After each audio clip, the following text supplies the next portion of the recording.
Today, we bring you the latest developments in the world of cyber threats. Our top story tonight, a major ransomware attack has struck multiple healthcare facilities across the country. The attack has attributed to the Notre Shadow Group has disrupted patient care and forced many hospitals to operate manually. Authorities are working to contain the breach and secure sensitive data. Ransomware graphics often show how malware spreads in script files, the extent of damage to various institutions and specific organizations targeted. They may also illustrate response effort and recovery processes to highlight the attack impact and raise awareness.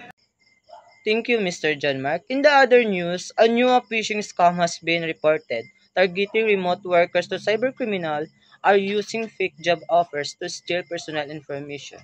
Experts urge individuals to verify the legitimacy of job offers and avoid clicking on suspicious links. Wait lang.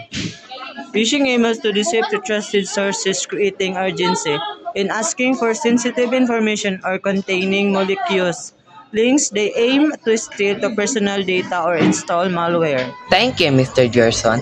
Finally, a recent study has revealed the cybercrime costs the global economy over 1 trillion annually. This strategic figure underscores the importance of robust cybersecurity measures for both individuals and organizations. There are 6 types of cybercrime costs include. Number 1. Total financial losses. Graphs showing annual losses and often in billions. Number 2. Cost by type. Pie charts or bar graphs breaking down expenses by cybercrime type. Number 3. Cost by industry. Comparisons of losses across sectors. Number 4. Trends over time. Line grams tracking increasing or decreasing cost over years.